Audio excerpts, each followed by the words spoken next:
Bonjour, mes chers élèves de la 4e année, section sciences expérimentales et section sport. Je me présente, Sarah Al-Kemel, votre professeur SVT du lycée Sidi Yassine, et sous la direction de Madame Neji Dridi, inspectrice générale SVT sur Tunis 2, la présente séquence d'apprentissage portera sur la transmission d'un couple d'allèles chez les diploïdes, partie 1 du thème génétique. Pour commencer, prenons par exemple cet individu qui présente la couleur des cheveux de son grand-père, la forme du nez de son père, la couleur des yeux de sa grand-mère et la forme du menton de sa mère. Et c'est tout à fait normal. En effet, ceci s'explique par le fait que chaque individu présente des caractères qu'il hérite de ses parents, qui eux-mêmes l'ont hérité de leurs parents. Donc notre problème scientifique est comment expliquer la transmission des caractères héréditaires des parents aux descendants. Donc pour répondre à cette question, on va faire un petit rappel sur quelques concepts de génétique. Donc commençons par qu'est-ce qu'un caractère héréditaire? Donc un caractère héréditaire se transmet génétiquement des parents aux descendants au sein de la même espèce. Et on distingue des caractères spécifiques de l'espèce, de lignée et individuels. Ces caractères peuvent être observables comme la couleur des cheveux, la couleur des yeux, la couleur de la peau, etc. ou déterminés par des analyses comme les groupes sanguins. Donc on a dit qu'un caractère se transmet génétiquement. Donc que signifie transmis génétiquement? En effet, ces caractères sont le résultat de l'expression des gènes qui sont transmis des parents à leurs descendants. Puisque au cours de la reproduction sexuée, les parents, père et mère, à travers leurs gamètes, transmettent un lot de gènes paternels et un lot de gènes maternels qui se réunissent au niveau de la cellule œuf qui est à l'origine d'un nouvel individu. Et cet individu présente des caractères qui sont le résultat de l'expression de gènes transmis par ses parents. Donc, qu'est-ce qu'un gène? Pour répondre à cette question, il faut se rappeler que les êtres vivants, que ce soit donc les humains, les animaux et les végétaux, sont constitués de milliards de cellules. Et au niveau des cellules, donc le noyau renferme les chromosomes. L'ensemble des chromosomes présents dans une cellule constitue le karyotype. Par exemple, chez l'homme, on a 46 chromosomes. Donc, on a des chromosomes qui sont identiques chez l'homme et chez la femme, ce sont les autosomes. Donc, on a 44 autosomes chez l'homme et chez la femme, et une paire de chromosomes sexuels qui est différente. Chez l'homme, on a XY et chez la femme, on a XX. Comme vous voyez, les chromosomes sont organisés en paires. Donc, c'est une paire de chromosomes homologues, l'un hérité du père et l'autre hérité de la mère. Donc ici, par convention, on peut utiliser deux couleurs différentes. Et on peut dire aussi donc, que ces cellules qui renferment des chromosomes organisés en paires sont qualifiées de cellules diploïdes. Aussi, donc, le nombre de chromosomes varie d'une espèce à une autre. Citons quelques exemples. On a vu que chez l'homme, on a donc 46 chromosomes. Chez le maïs, par exemple, 2n égale à 20. Chez le papillon, 2n égale à 80, etc. Et chaque espèce présente un karyotype donc, spécifique. Par exemple, ici, la drosophile avec 2n égale à 8. On trouve aussi donc, les autosomes qui sont identiques chez les deux sexes et une paire de chromosomes sexuels, XX chez la femelle et XY chez le mâle. Et en effet, ce sont les chromosomes qui portent les gènes. Et puisque donc chaque chromosome est constitué de 2 chromatides, chaque chromatide est une molécule d'ADN qui est une séquence de nucléotides. Et on trouve donc plusieurs séquences. Cette séquence est appelée gène. Et ce gène, en s'exprimant, détermine un caractère héréditaire. Et chaque gène a un emplacement bien déterminé au niveau du chromosome. Cet emplacement précis est appelé locus. Et selon donc l'emplacement du gène, s'il est localisé sur des chromosomes autosomaux, donc il est qualifié d'un gène autosomal, ou bien il peut être localisé sur des chromosomes sexuels, soit il est lié à X, c'est s'il est situé sur la partie spécifique du chromosome X, ou dans la partie spécifique liée à Y. Citons donc quelques exemples de gènes humains. En effet, chez l'homme, il existe plus que 20 000 gènes. Donc, on pourra prendre quelques exemples. Par exemple, le gène impliqué dans la fabrication du mucus localisé dans le chromosome 7. Dans le chromosome 9, on va citer deux exemples de gènes, un gène impliqué dans la pigmentation de la peau et un gène impliqué dans le groupe sanguin. Dans le chromosome 11, on trouve aussi un gène impliqué dans la forme des hématies. Dans le chromosome X, on trouve un gène impliqué dans la coagulation du sang. Et dans le chromosome Y, dans la partie spécifique à Y, on trouve un gène impliqué dans les caractères sexuels masculins. Donc ici, pour simplifier, on va considérer qu'un gène détermine un caractère héréditaire.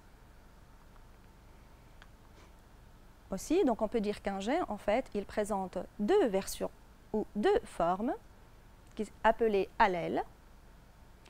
Donc un gène est constitué donc de deux allèles, on peut dire que c'est un couple d'allèles. Et la combinaison des allèles constitue ce qu'on appelle le génotype. Et si les deux allèles, si les deux chromosomes homologues portent deux allèles identiques, on parle de génotype homozygote. Et si les deux allèles sont différents, on parle de génotype hétérozygote. Et l'expression donc, de ce génotype constitue le phénotype. Donc le phénotype, c'est l'aspect apparent d'un caractère héréditaire, et ceci à différentes échelles macroscopiques, cellulaires et moléculaires. Donc pour étudier la transmission de caractères héréditaires, la méthode utilisée donc, en génétique est le croisement entre deux individus de la même espèce. Donc si on croise deux individus de même lignée, qui donnent des descendances de même phénotype que les parents, et ceci sur plusieurs générations successives, ces individus donc sont considérés comme des lignées pures. Et le croisement de deux individus de deux lignées différentes, qui diffèrent par un seul caractère, va donner donc une descendance soit identique aux parents ou différente des parents. Donc l'étude d'un seul caractère est qualifiée donc, de monohybridisme. Donc, la transmission d'un couple d'allèles chez les diploïdes est le titre donc, de notre leçon qui va s'articuler comme suit. Donc, on va commencer d'abord par les techniques de réalisation de croisement, ensuite l'étude d'une transmission d'un couple d'allèles autosomal qui sera suivie par une évaluation formative. Donc, ces deux parties feront l'objet de cette séquence télévisée, et la transmission d'un couple d'allèles liés au sexe sera étudiée dans une prochaine séance qui sera aussi suivie d'une évaluation formative. Donc on va commencer d'abord par les techniques de réalisation de croisement. On va voir un petit aperçu sur les premiers travaux en génétique des diploïdes, ensuite comment réaliser des croisements chez les animaux et chez les végétaux. Donc, prenons donc à des exemples de premiers travaux en génétique des diploïdes. Donc, citons Gregor Mendel, qui est considéré comme le père de la génétique. C'est un botaniste autrichien qui a réalisé des expériences de croisement sur des petits pois. Il a étudié différents caractères, la couleur de la fleur et la position de la fleur, la couleur et la forme des graines, la forme et la couleur des gousses, et la longueur de la tige. Et par une méthode scientifique rigoureuse et suite à une exploitation statistique des résultats, il a établi des lois universelles de l'hérédité appelées lois de Mendel, et ceci même avant la découverte des chromosomes. Il y a aussi Thomas Morgan, qui a eu le prix Nobel en médecine en 1933. C'est un embryologiste et généticien américain qui a fait des travaux sur la mouche de vinaigre, c'est la drosophile, et a étudié donc différents caractères, comme la couleur des yeux. Donc, ici, on met par exemple la couleur des yeux rouges chez les femelles sauvages et les souches mutantes ont la couleur yeux blanches. Et à partir de croisements expérimentaux et avec les avancées technologiques donc, de la découverte du chromosome, des chromosomes et des observations donc, microscopiques, il a déterminé la localisation des gènes sur les chromosomes chez la drosophile. Donc, par exemple, ici, la figure représente une carte génétique partielle du chromosome numéro 2 de la drosophile. Donc, on retrouve la position des gènes. Par exemple, ici, on a le gène responsable de la longueur des soies et ou la couleur du corps, etc. Donc, ces deux généticiens, en fait, ont travaillé sur la génétique expérimentale et ont réalisé des croisements chez les animaux et chez les végétaux. Donc, il faut savoir comment, en fait, réaliser des croisements chez les animaux. En effet, après avoir sélectionné des lignées pures, on réalise une hybridation des parents, en fait. On réunit des mâles et des femelles et des deux lignées qui diffèrent par un caractère pour favoriser leur accouplement. Les descendants constituent la première génération F1. À maturité sexuelle, les mâles et les femelles de la première génération sont accouplés à leur tour. Leurs descendants constituent la deuxième génération F2. Donc, on utilise aussi la même méthode chez les végétaux. On sélectionne donc deux variétés pures différentes, mais le croisement donc, se fait par pollinisation naturelle ou artificielle. Donc, il faut se rappeler que chez les végétaux, on a l'appareil reproducteur mâle qui est représenté par les étamines qui portent le pollen et l'appareil reproducteur femelle, il est représenté par le pistil. Donc, on réalise une pollinisation pour obtenir des graines qui constituent la première génération F1. Pour obtenir la deuxième génération, on laisse les parents F1 s'auto-féconder puisque chez les végétaux, donc, la fleur est bisexuée. Donc, passons maintenant à l'étude de la transmission d'un couple d'allèles autosomales. Donc, l'activité 1, l'expérience de Mendel. En effet, donc Mendel croise deux variétés de petits pois purs en s'assurant de leur pureté durant 2 ans. Des petits pois à graines lisses sont croisés avec des petits pois à graines ridées. Il réalise une pollinisation et une fécondation artificielle comme le montre le schéma suivant. Donc, il réalise une fécondation croisée pour obtenir la première génération, qui est constituée de 100% de pois lisses. Ensuite, le taux fécondation de la première génération aboutit à une deuxième génération qui s'est avérée constituée de 5474 pois lisses et 1850 pois ridés.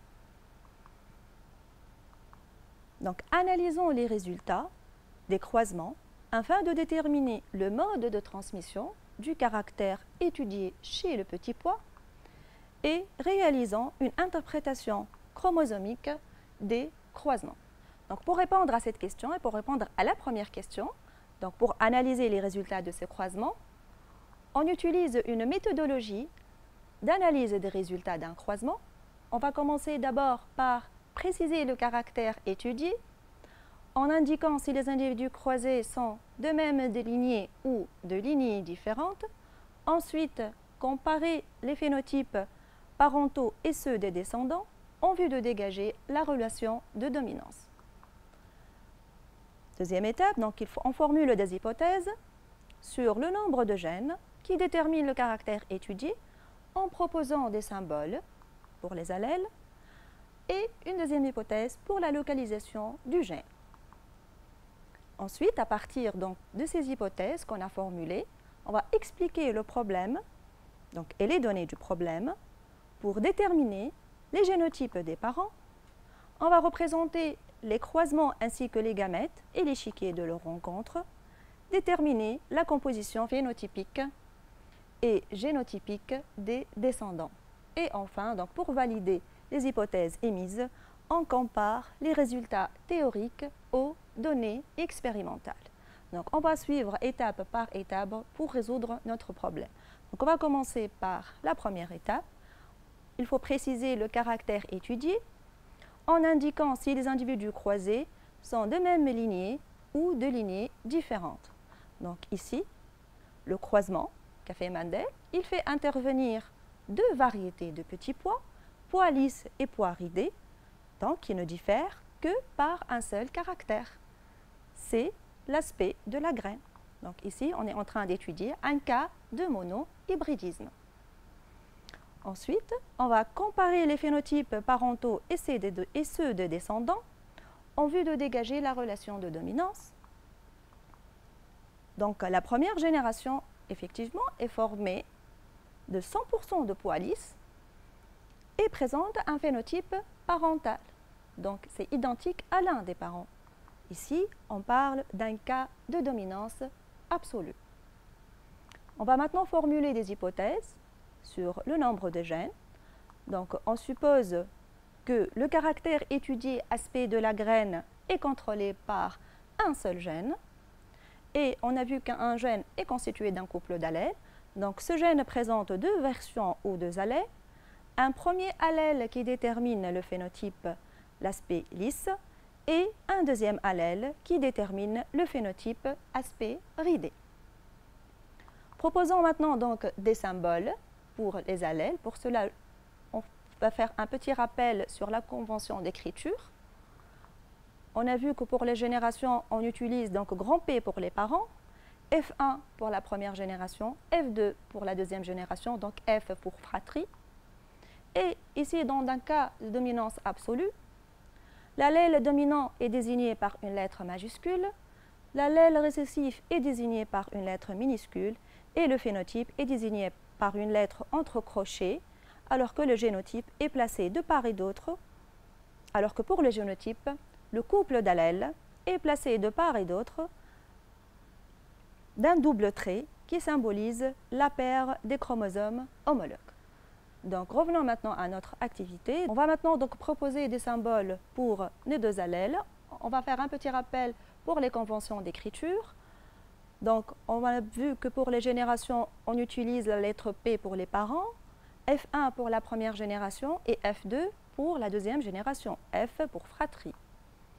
Dans le cas d'un couple d'allèles avec dominance absolue, l'allèle dominant est désigné par une lettre majuscule, l'allèle récessif est désigné par une lettre minuscule et le phénotype est désigné par une lettre entre crochets. Alors que le génotype, qui est constitué d'un couple d'allèles, donc les couples d'allèles sont placés de part et d'autre d'un double trait symbolisant la paire de chromosomes homologues. Donc revenons maintenant à notre activité. Donc on va proposer des symboles. Donc soit le couple d'allèles grand L et petit r, donc on a un allèle qui détermine l'aspect lisse, donc on peut considérer la première lettre donc, de l'allèle. Ici on va utiliser grand L pour lisse et R pour ridé, qui contrôle l'aspect de la graine avec, ici puisque c'est un cas de dominance, donc L domine petit r, donc avec L en majuscule, c'est l'allèle dominant qui est responsable du phénotype graine lisse, et petit r, c'est l'allèle récessif responsable du phénotype graine ridée. Concernant donc la localisation du gène, ici pour les végétaux, on va considérer que le gène impliqué est localisé sur un chromosome autosomal. Passons maintenant à l'explication du donné du problème à partir des hypothèses émises. Donc, on va déterminer le phénotype des parents, leur génotype, représenter donc les gamètes, leur rencontre au cours de la fécondation et déterminer la composition phénotypique et génotypique de la descendance. Donc, on va appliquer maintenant cette méthode. Donc, les parents, deux phénotypes. Le premier parent, il est de phénotype grain de lys, donc on a défini grand L. Le deuxième parent, petit r. Et ces deux parents donc, sont considérés donc, comme des lignées pures. Donc, ils ont un génotype homozygote et ils ne portent qu'un seul type d'allèle. Donc, on a deux allèles identiques pour le premier parent, LL, pour le deuxième parent, RR. On va en parallèle donc faire une interprétation chromosomique, et ceci en représentant donc les chromosomes, puisqu'on travaille sur des cellules diploïdes, donc on va représenter une paire de chromosomes, et toujours par convention, on peut utiliser deux couleurs, une couleur qui désigne l'origine maternelle et une couleur qui désigne l'origine paternelle. Donc, on va maintenant représenter nos allèles sur les chromosomes. Donc, par un trait, on représente l'allèle, donc qui a un emplacement bien déterminé sur le chromosome. Pour le premier parent, puisqu'on a deux allèles identiques, donc les deux chromosomes portent le même allèle. Ici, j'insiste que pour un même chromosome, les deux chromatides sœurs portent toujours le même allèle. Donc pour le parent 2, c'est la même chose, donc on a deux allèles R, puisque le génotype est homozygote.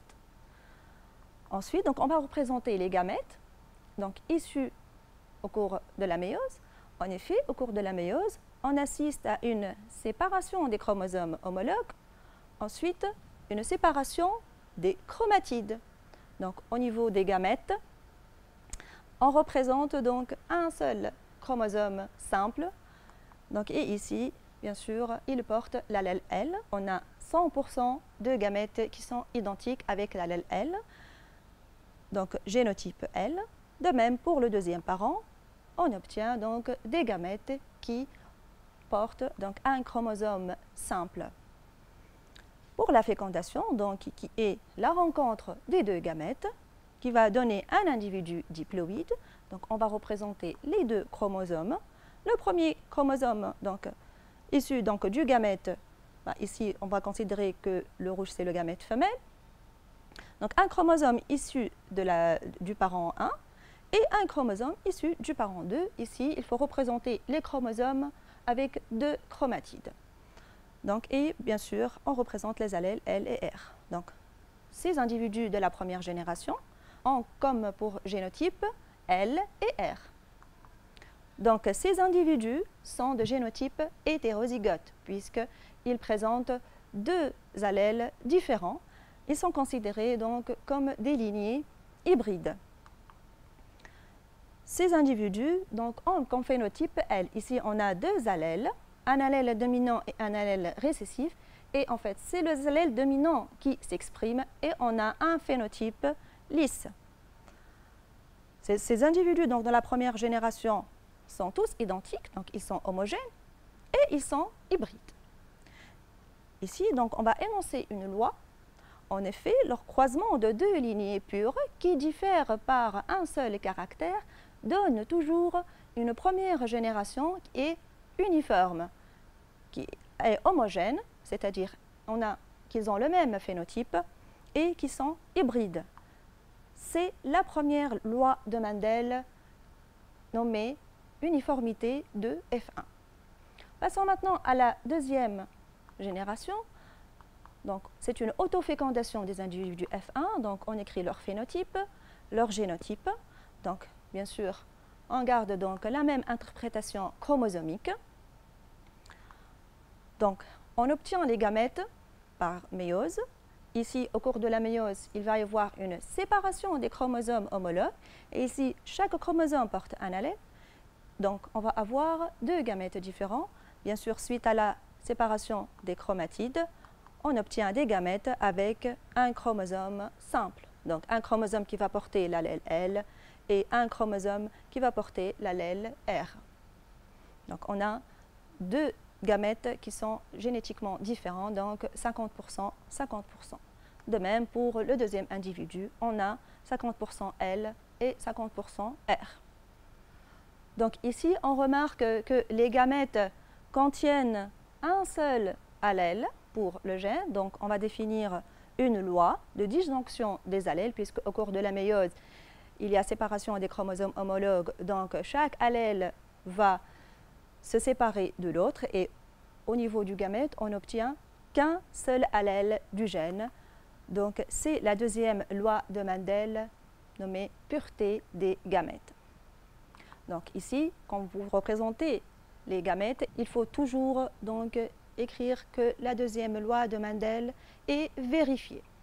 Donc passons maintenant à la fécondation, qui est la rencontre donc, des gamètes mâles et des gamètes femelles. Donc ici, on a différentes possibilités. Donc pour faciliter, on va représenter l'échiquier de la rencontre des gamètes. Donc c'est un tableau. Donc on va représenter les gamètes mâles de la F1 et les gamètes femelles de la F1, donc LR, qui les deux donc avec une proportion donc 1,5. Donc il faut par convention, on écrit donc 1,5 au coin supérieur donc, du tableau, de la case. Ensuite, donc, la rencontre des gamètes va générer un individu qui est diploïde. Donc c'est la combinaison des allèles. Donc ici, on a une proportion 1/4 pour chacun. Donc pour le premier individu, donc, on a la combinaison donc, de l'allèle L issu du gamète mâle et l'allèle L issu du gamète femelle. Donc génotype homozygote LE. Donc le phénotype L. Ensuite, donc, on a rencontre de l'allèle L et R, donc génotype hétérozygote. Ici, toujours par convention, on écrit l'allèle L au-dessus. Et c'est l'allèle dominant qui s'exprime. Donc les individus sont de phénotype L. De même, donc, pour ce zygote. Et enfin, donc, on a la combinaison des allèles récessifs R, R, et on a donc un phénotype R. Donc ici, pour récapituler, la composition phénotypique de descendants de F2 est 2, 1, 2, 3 quarts donc phénotype L et 1 quart phénotype R. Donc finalement, on va comparer donc, les résultats théoriques aux données expérimentaux pour vérifier donc, les hypothèses émises. On peut dire donc, on peut écrire un tableau donc, qui comporte la descendance F1 et F2, les phénotypes, et on va comparer les résultats théoriques aux données expérimentales. Donc, de la première génération, on a obtenu des individus de phénotype lisse. Donc, les résultats théoriques ont donné 100% de même que pour les données expérimentales, donc c'est confirmé. Pour la deuxième génération F2, on a deux phénotypes, phénotype L et phénotype R. Donc, pour les résultats théoriques, pour l'échiquier, on a trouvé des proportions 3 quarts, 1 quart. On se rappelle des données expérimentales, 5474 graines lisses et 1850 graines ridées. Donc ici, pour comparer, il faut uniformiser donc en pourcentage. Donc pour les résultats théoriques, fois 100. Pour les données expérimentales, fois 100 sur le total, avec le total qui est égal à 7324. Donc on a 75% et 25% pour les résultats théoriques et 74,74% pour les graines lisses et 25,26% pour les graines ridées. Donc ici, on peut dire que les résultats théoriques et expérimentaux sont conformes. Donc les hypothèses proposées sont vérifiées. Il s'agit d'un cas de monohybridisme d'un gène autosomal avec dominance absolue. Passons maintenant à l'activité 2. Donc c'est la notion du test cross. Une plante de petits pois de phénotype aspect lisse peut avoir deux génotypes possibles. Pour préciser le génotype de cette plante à graines lisses considérée comme individu testé, on la croise avec une plante à graines ridées, considérée en tant qu'individu testeur. Donc ce croisement s'appelle croisement test ou test cross. Donc on va répondre à ces 4 questions. Donc on va répondre question par question. Donc la question 1. Indiquons les deux génotypes possibles de la plante de phénotype graines lisses. Donc les génotypes possibles de cette plante testée, elle est de phénotype graines lisses, donc elle a deux génotypes possibles. Elle, donc génotype homozygote, deux allèles identiques, et elle est considérée comme variété pure. LR, c'est un génotype hétérozygote, donc deux allèles différents, donc elle est considérée comme hybride. Deuxième question, expliquons pourquoi l'individu testeur doit être à graines ridées. Donc en effet, dans l'énoncé, on va considérer un individu testé à graines lisses et l'individu testeur à graines ridées. Donc ici, on va expliquer pourquoi l'individu testeur doit être à graines ridées. En effet, le testeur doit être à graines ridées puisque son génotype est connu, qui ne peut être que homozygote RR. Donc, et ne fournit qu'un seul type de gamètes. Passons maintenant à la troisième question. On va prévoir la composition phénotypique et génotypique du croisement d'une plante à graines lisses avec l'individu testeur dans les deux cas possibles. Donc, on a deux cas possibles pour les génotypes de l'individu testé, un génotype homozygote. Donc, la plante testée est lisse et de génotype homozygote. Et un deuxième cas, la plante testée à graines lisses et de génotype hétérozygote. Donc, on va réaliser l'interprétation génétique. Donc, comme on a vu dans la première activité, on représente les phénotypes des parents, leur génotype. Donc, ici, lisse, elle est de génotype homozygote LL.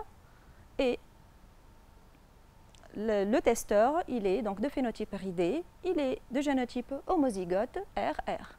Donc pour les gamètes, puisque ici on a des génotypes homozygotes, donc on va avoir un seul type de gamètes, L pour le premier parent et petit r pour le deuxième parent, la fécondation va donner une descendance de génotype hétérozygote LR et c'est l'allèle dominant qui s'exprime donc de phénotype L. Donc 100% graines lisses. Pour le deuxième cas, donc la graine testée de phénotype lisse, elle est de génotype hétérozygote. Donc, on a deux allèles différents, LR. La méiose donc, va donner deux gamètes avec des proportions, donc 50% pour L et 50% pour R. Ici, toujours, quand on dégage donc les gamètes, il faut écrire que la deuxième loi de Mendel est vérifiée, puisque dans chaque gamète, on a un seul type d'allèle pour le gène. Pour l'individu testeur, il présente donc un seul type de gamète, ici petit r. La fécondation, donc pour faciliter, on peut représenter un échiquier de la rencontre des gamètes. Donc les gamètes femelles LR, ici donc pour le sexe c'est aléatoire puisque donc on peut choisir mâle ou femelle. Donc pour les proportions donc 1,5, 1,5 et pour les gamètes mâles on a seulement donc des allèles R.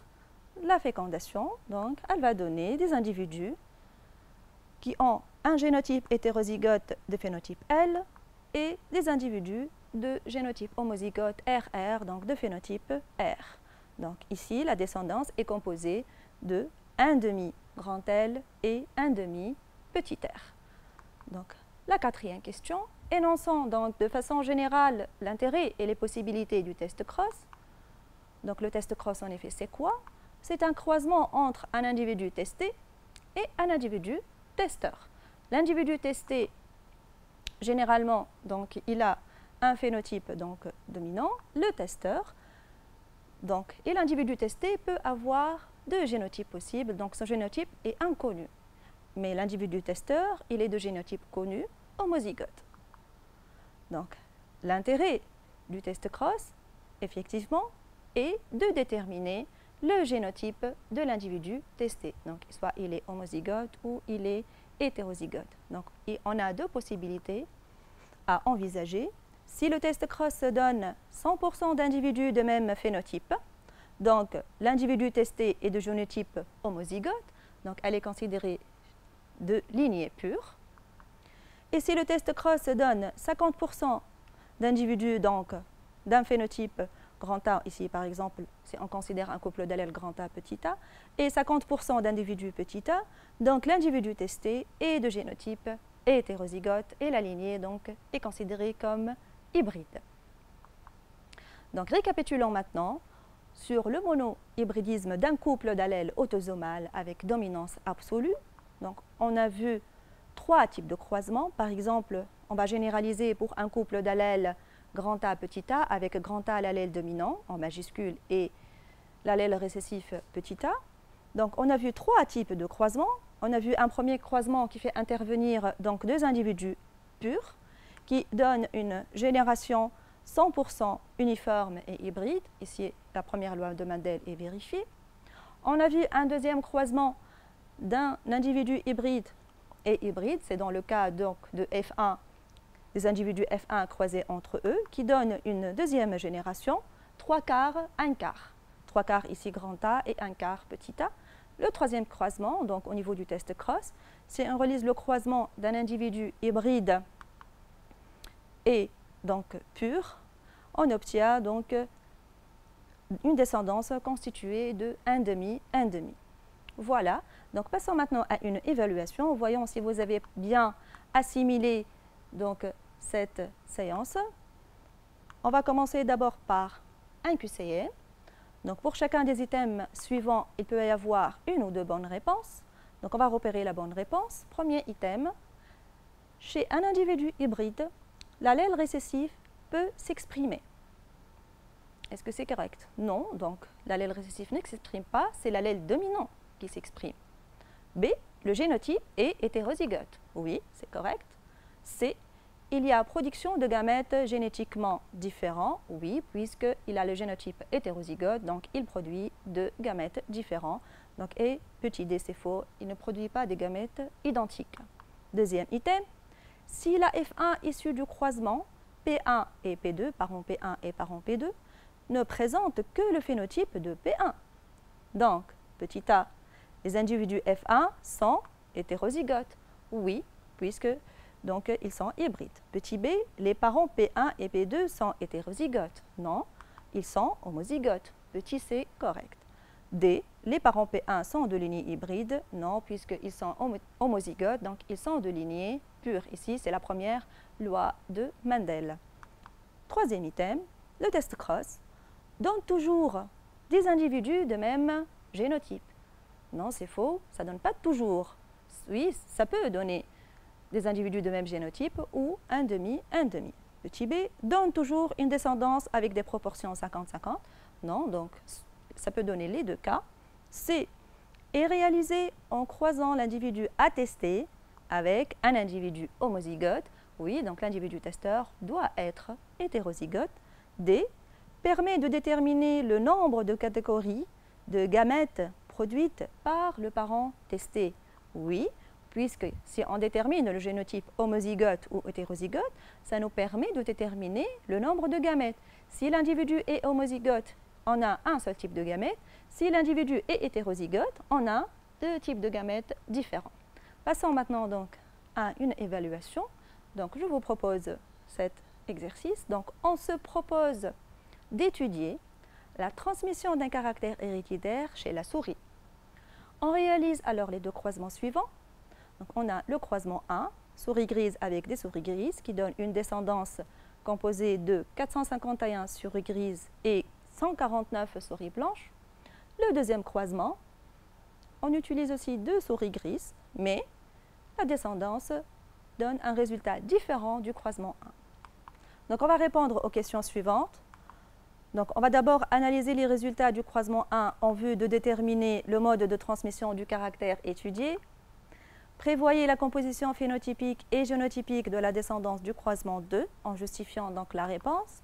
Et proposez un croisement qui permet de déterminer le génotype d'une souris grise issue du croisement 1 en justifiant la réponse.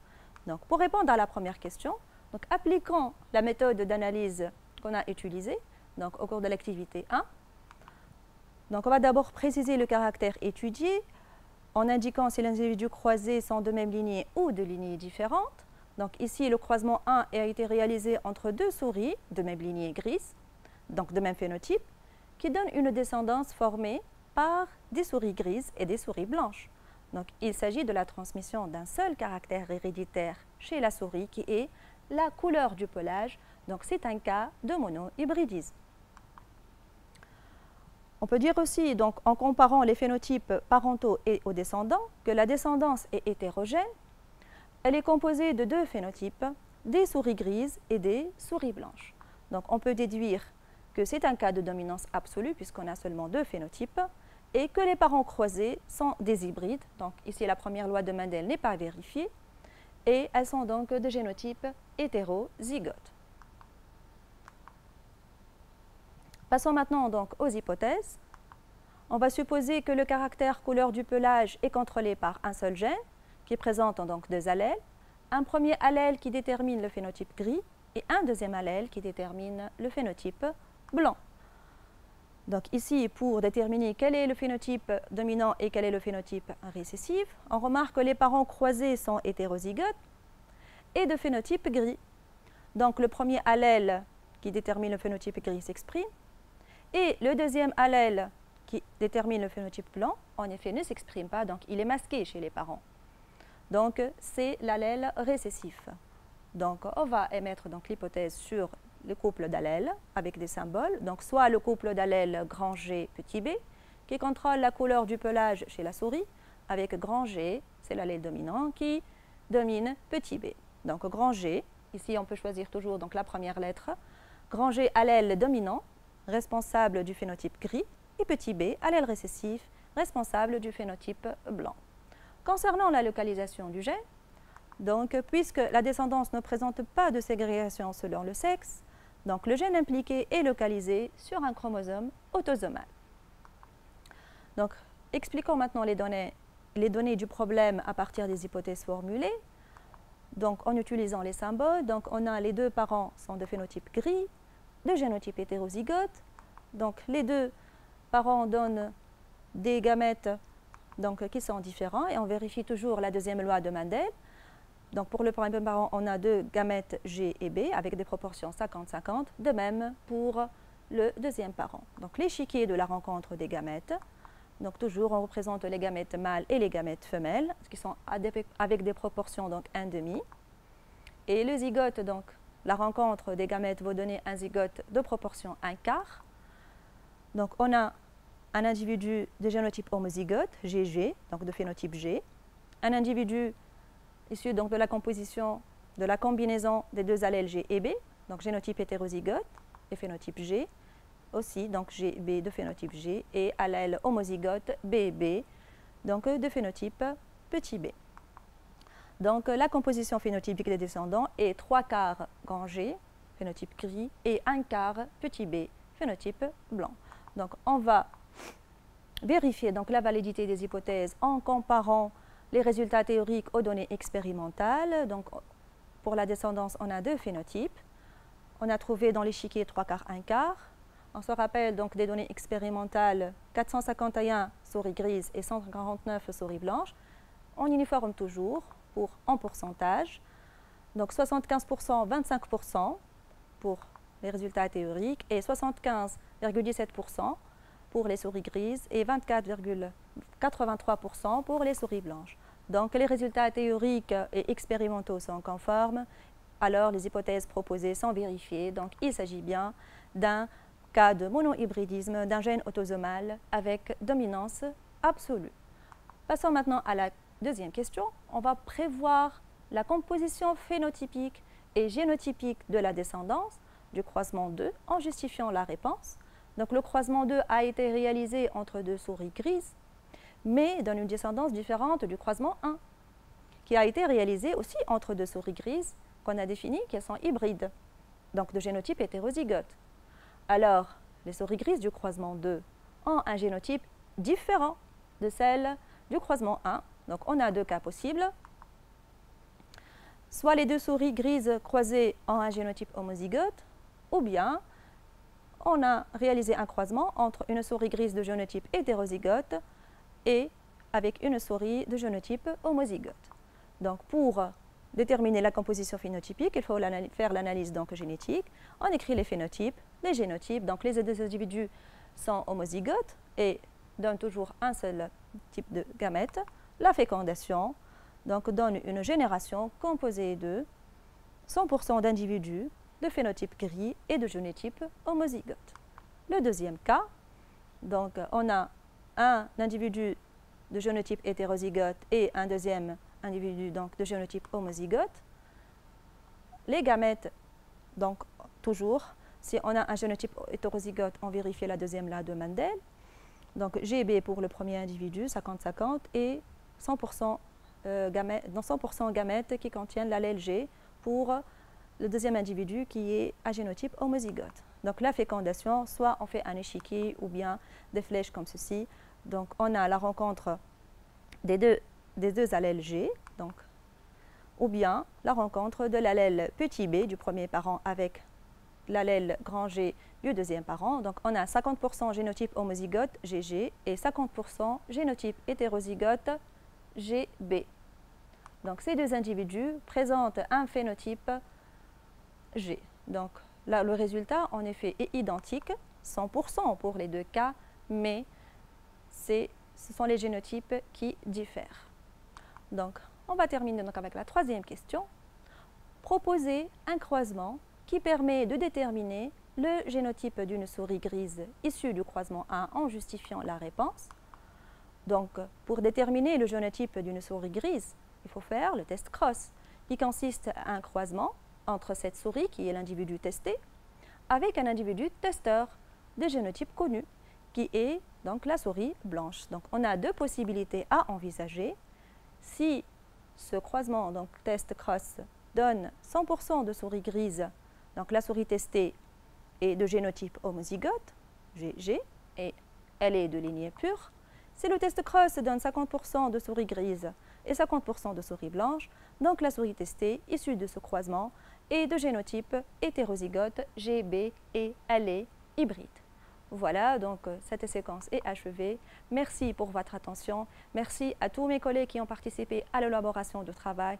J'espère que cette séance a été bénéfique et je vous souhaite beaucoup de succès à une prochaine séance.